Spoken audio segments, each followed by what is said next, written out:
हरे कृष्णा। हमारी वैदिक संस्कृति अनेक विविधताओं से समृद्ध है। संपूर्ण वर्ष में आने वाले अनेक व्रत और त्योहार हमारे जीवन में नवीन ऊर्जा, उमंग और चेतना का संचार करते हैं। उनके पीछे न सिर्फ धार्मिक मान्यताएं होती है, अपितु स्पष्ट वैज्ञानिक तथ्य भी होता है। ऐसा ही एक विशेष अवसर आता है चातुर्मास का, और चातुर्मास में भी अत्यंत विशेष मास है कार्तिक मास। सभी मासों में कार्तिक मास भगवान श्री कृष्ण को अत्यंत प्रिय है, क्योंकि इस मास की अधिष्ठात्री देवी है श्रीमती राधा रानी। कार्तिक मास में किया गया कोई भी आध्यात्मिक कार्य उसका 1000 गुना अधिक फल प्रदान करता है। कार्तिक मास इसलिए भी विशेष है क्योंकि इस समय में भगवान श्री कृष्ण की अनेक लीलाएं हुई थी। ये वही समय है जब सबसे ज्यादा त्योहार और पर्व भी आते हैं। उन सभी पर्वों में वैदिक हिंदू धर्म का सबसे महत्वपूर्ण पर्व है दीपावली, जो कि 5 दिनों तक मनाया जाता है। इसका प्रारंभ होता है कार्तिक मास के कृष्ण पक्ष की त्रयोदशी से। इस दिन को धनतेरस, धन त्रयोदशी या फिर धन्वंतरी त्रयोदशी के नाम से भी जाना जाता है। सामान्य रूप से लोग इस दिन देवी लक्ष्मी की पूजा आराधना करते हैं और अपने परिवार के लिए उनसे सुख, समृद्धि और धन की याचना करते हैं। लेकिन धनतेरस का अर्थ सिर्फ धन की देवी लक्ष्मी की पूजा करने तक सीमित नहीं है। ये वो दिन भी है जब भगवान विष्णु के 12वें अवतार भगवान धन्वंतरी प्रकट हुए थे। वे आयुर्वेद विज्ञान के प्रवर्तक आचार्य हैं, जिन्होंने जीवों के स्वास्थ्य के लिए सर्वश्रेष्ठ ग्रंथ और विद्या प्रदान की। इसलिए धनतेरस के दिन सिर्फ सोने और चांदी के धन की नहीं, अपितु आरोग्य रूपी धन की भी आराधना होनी चाहिए। तो चलिए आज हम श्रवण करते हैं इस धनतेरस के विशेष अवसर पर इस सुंदर पौराणिक कथा का। एक समय देवराज इंद्र अपने वाहन ऐरावत पर सवार होकर कहीं जा रहे थे। उस समय मार्ग में उन्हें महान ऋषि दुर्वासा मिल गए। जब दुर्वासा ऋषि ने इंद्र के ऐश्वर्य और मानव समाज के लिए उनके योगदान के विषय में सोचा,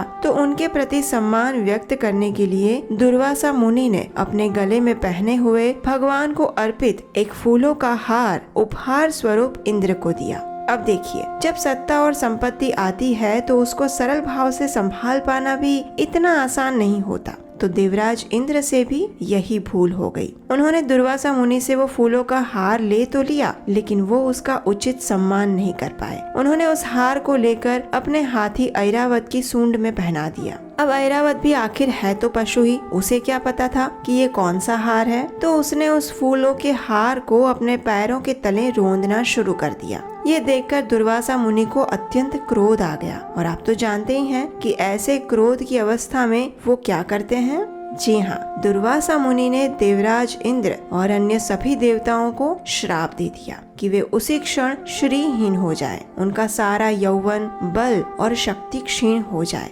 बस फिर क्या था, दुर्वासा मुनि का श्राप सफल हुआ और कुछ ही समय में असुर राज बलि ने अपनी विशाल सेना के साथ स्वर्ग लोक पर चढ़ाई कर दी। इस देवासुर संग्राम में देवताओं की बुरी तरह से पराजय हुई। श्राप के कारण उनके पास ना तो बल रहा और ना ही शारीरिक स्वास्थ्य। इसलिए अंत में वे भगवान श्री विष्णु की शरण में गए। भगवान ने देवताओं को सुझाव दिया कि वे असुरों के साथ संधि कर लें और क्षीर सागर का मंथन करें। इससे जो अमृत प्राप्त होगा उससे वे पुनः बलशाली हो जाएंगे। भगवान ने देवताओं को ये विश्वास भी दिलाया कि वे ऐसी व्यवस्था करेंगे जिससे समुद्र मंथन से प्राप्त अमृत सिर्फ देवताओं को ही प्राप्त हो। परिणाम स्वरूप वे सरलता से असुरों को युद्ध में परास्त कर पाएंगे और अपने स्वर्ग लोक को पुनः प्राप्त कर पाएंगे। भगवान की आज्ञा पाते ही देवराज इंद्र ने असुरराज बलि के साथ एक समझौता किया, जिसके अनुसार असुर और देवता साथ मिलकर क्षीर सागर का मंथन करेंगे और उसमें से जो भी संपत्ति प्राप्त होगी उसका बराबर हिस्सा दोनों में बांट दिया जाएगा। आखिर सारी तैयारियां पूर्ण हो गई। समुद्र में अनेक प्रकार की औषधियां डाली गई। मंदार पर्वत को मथानी बनाया गया और वासुकी को रस्सी के रूप में लिया गया। देवता और असुरों के संयुक्त प्रयास से समुद्र का मंथन प्रारंभ हुआ, लेकिन मंदार पर्वत इतना भारी था कि धीरे धीरे वो नीचे धंसने लगा। इसलिए भगवान श्री विष्णु एक विशाल कछुए का रूप धारण करके आए। उनकी पीठ पर मंदार पर्वत को रखा गया और फिर समुद्र का मंथन हुआ। इस समुद्र मंथन से अनेक प्रकार की दिव्य बहुमूल्य संपत्ति बाहर आई, लेकिन इन सबसे पहले बाहर आया हलाहल विष, और मानव समाज के हित के लिए इसका पान किया गया भगवान शिव द्वारा। इस विष का पान करने के कारण भगवान शिव का कंठ नीला पड़ गया और इसलिए उनका एक नाम पड़ा नीलकंठ। विष के बाद इस समुद्र मंथन से अनेक बहुमूल्य रत्न और वस्तुएं निकली और उन सब को देवताओं और असुरों ने आपस में बांट लिया। उसके पश्चात समुद्र मंथन से स्वयं लक्ष्मी देवी प्रकट हुई और उन्होंने भगवान विष्णु को अपने पति रूप में वरण किया। उसके बाद समुद्र मंथन के अंतिम दिन समुद्र से एक विशिष्ट पुरुष बाहर आया। श्रीमद् भागवतम के 8वें स्कंद के 8वें अध्याय में उसका वर्णन इस प्रकार आता है। दीर्घ पीवर दोर्दंडः कम्बुग्रीवोरुणेक्षणः श्यामलस्तरुणस्त्रग्वी सर्वाभरणभूषितः पीतवासा महोरस्कः सुमृष्टमणिकुण्डलः स्निग्धकुञ्चितकेशान्त सुभगः सिंहविक्रमः अमृतापूर्णकलशं बिभ्रदवलयभूषितः। तब मंथन से एक विलक्षण पुरुष प्रकट हुआ। उसकी भुजाएं अत्यंत बलिष्ठ थी और शरीर सुडौल था। उसका कंठ शंख पर पड़ी 3 रेखाओं से अंकित था। वह नव यौवन से भरपूर था और उसकी पूरी देह बहुमूल्य वस्त्रों, सुगंधित पुष्पों तथा दिव्य आभूषणों से सुसज्जित थी।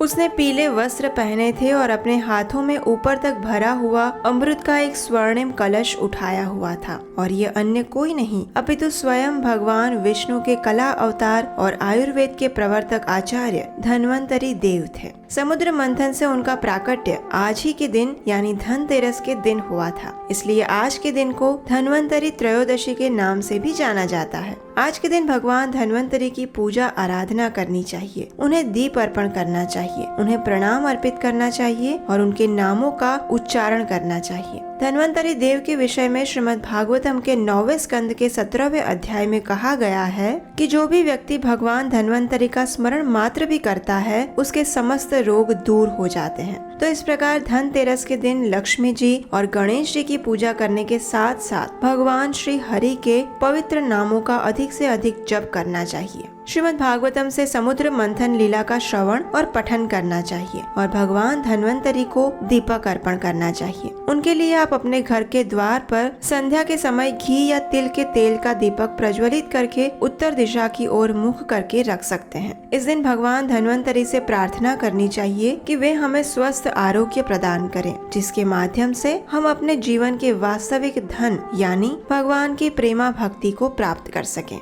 तो ये थी आज की धनतेरस कथा। अगर आपको ये कथा अच्छी लगी है तो इसे अपने मित्रों और परिवार के लोगों को भी शेयर कर दीजिए, ताकि इसका श्रवण करके आज के धनतेरस के दिन उन्हें भी भगवान धन्वंतरी का आशीर्वाद प्राप्त हो और वे धनतेरस का वास्तविक अर्थ जान पाए। ऐसे ही प्रमाणभूत वैदिक कथाओं को सुनते रहने के लिए आपके अपने चैनल को सब्सक्राइब करिए। और हाँ, अगर आने वाली कार्तिक मास कथाओं के लिए आप हमें सहयोग देना चाहते हैं तो स्क्रीन पर दिए गए नंबर पर आप अपना आर्थिक योगदान भेज सकते हैं। तो चलिए इस धनतेरस के पावन अवसर पर लक्ष्मी देवी के साथ भगवान श्री विष्णु की भी आराधना करते हैं, उनके पवित्र नामों का अधिक से अधिक जप करते हैं और भगवान धन्वंतरी के प्रति अपनी कृतज्ञता व्यक्त करते हुए उनसे स्वस्थ आरोग्य की याचना करते हैं।